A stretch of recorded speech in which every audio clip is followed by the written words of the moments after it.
High friends Manjushri home cook channel থেকে সবাইকে স্বাগত জানাই। আশা করছি সবাই ভালো আছেন, আমিও ভালো আছি। আজকে আমি আবারও একটা রেসিপি নিয়ে চলে এসেছি, যা হলো গ্রেট করা আলুর সঙ্গে ডিম দিয়ে কিভাবে একটা রেসিপি তৈরি করলাম। আপনারা দেখতে থাকুন। অবশ্যই একটা লাইক দিয়ে স্টার্ট করবেন। এখানে আমি দুটো আলু সেদ্ধ করে নিয়েছি, তারপর একটা গ্রাইন্ডার দিয়ে গ্রেট করে নিলাম। তার সঙ্গে আমি কুচনো পেঁয়াজ, ধনেপাতা, কাঁচা লঙ্কা দিয়ে আগে ভালো করে মেশ করে নেব। 1 চামচ জিরে গুঁড়ো, 1 চামচ ধনে গুঁড়ো দিয়ে আবারও একসঙ্গে গ্রেট করব। তারপর দিলাম 1 চামচ হলুদ গুঁড়ো, 1 চামচ লঙ্কার গুঁড়ো। তারপর এখানে 2 চামচ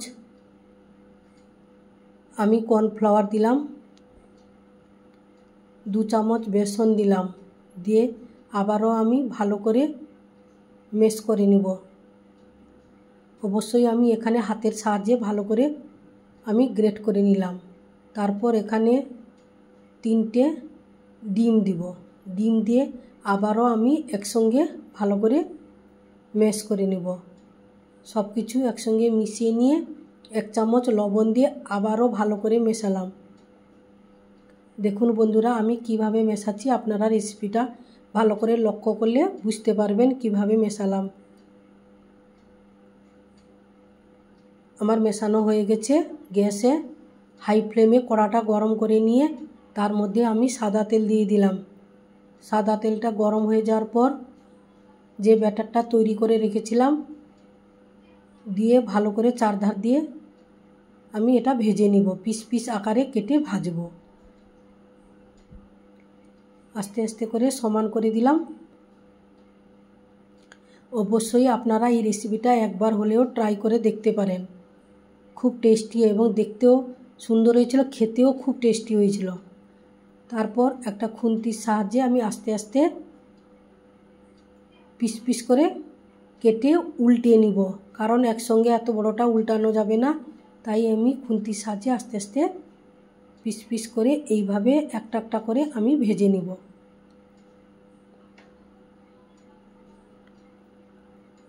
বাড়িতে মাছ মাংস না থাকলেও ডিম আলু দিয়ে এই রেসিপিটা তৈরি করে খেতে পারেন। তাহলে এইভাবে আমি সবগুলো ভেজে পিস পিস করে কেটে নিলাম। অন্যদিকে একটা কড়াইতে আমি এখানে বড় বড় দুটো আলু নিয়েছি। আলুগুলোকে তেলের মধ্যে ভেজে নিব। তারপর একটা কড়াইতে কিছু তেল নিয়ে গোটা গরম মশলা, জিরে, শুকনো লঙ্কা, তেজপাতা ফোড়ন দিলাম।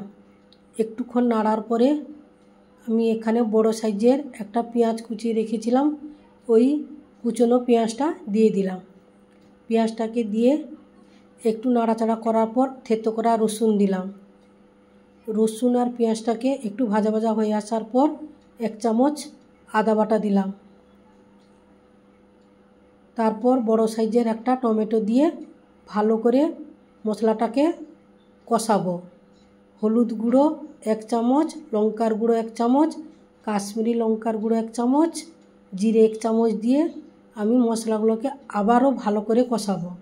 কষানোর পর মশলা থেকে তেল ছেড়ে আসার পরে আমি আলুগুলোকে দিয়ে আবারও আমি কিছুক্ষণের জন্য কষাবো।